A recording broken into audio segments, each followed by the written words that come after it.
તાલુકા પંચાયત કાવી seat 2 પરનો ભાજપનો ઉમેદવાર પરાજિત થતા પિતા સાથે ખુલ્લી તલવારી કરતા ગુનો દાખલ કરાયો છે।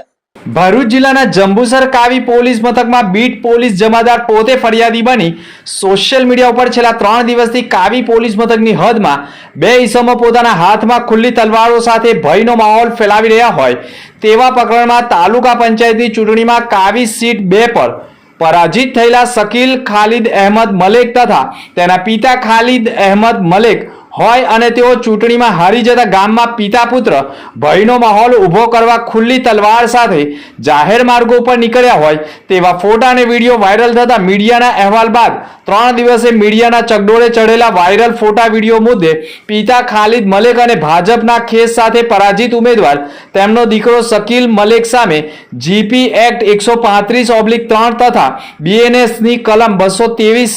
ગામમાં ભયનો માહોલ ઊભો કરવા હેઠળ ગુનો દાખલ કરી બંનેની ધરપકડ કરી કાયદેસરની કાર્યવાહી કરી સાથે પાણી પુરવઠો પણ બંધ કર્યો હોય તેને રાબેતા મુજબ પણ પોલીસે કરાવ્યો હોય અને ગામમાં કોઈએ કોઈથી ડરવાની જરૂર નથી તેવી અપીલ પણ પોલીસ મથકના પીઆઈ કેએમ ચૌધરીએ કરી છે। આજે ભારતીય જનતા પાર્ટીના રાજની અંદર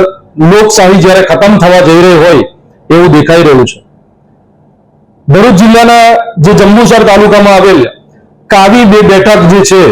આ કાવી તાલુકા પંચાયતની બેઠક ઉપર આમ આદમી પાર્ટીના ઉમેદવાર એવા સોહેલભાઈ મલેક જ્યારે વિજેતા થયા છે સામે ભારતીય જનતા પાર્ટીના જે હરીફ ઉમેદવાર હતા તેઓ હારી ગયા છે ઇલેક્શન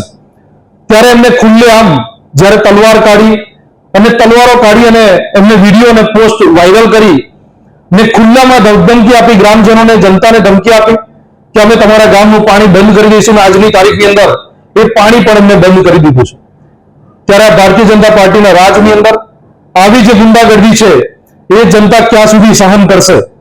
ભારતીય જનતા પાર્ટીના રાજની અંદર બળાત્કાર લૂંટ જ્યારે આવી બંદૂકો ખુલ્લેઆમ લઈને ફરવી તલવારો ખુલ્લેઆમ લઈને ફરવી આ કેટલું યોગ્ય છે? આ ગુજરાતના આવનારા ભવિષ્ય માટે ખૂબ શરમજનક વાત છે કે આવી રીતે જ્યારે કોઈ પણ પક્ષનો ઉમેદવાર જ્યારે જીતે છે આમ આદમી પાર્ટીનો આટલો દર સાનો આમ આદમી પાર્ટીનો ઉમેદવાર જ્યારે જીત્યા છે ત્યારે એમના ઉમેદવારને કઈક હેમખેમ પ્રમાણે એમને દબાવવાનો પ્રયત્ન થઈ રહ્યો હોય એવી પ્રકારની તાનાશાહી અત્યારે ચાલી રહી છે। ત્યારે અમે આશા રાખીએ છીએ કે ભરૂચ જિલ્લા એસપી સાહેબ આની ઉપર કડકમાં કડક કાર્યવાહી કરે।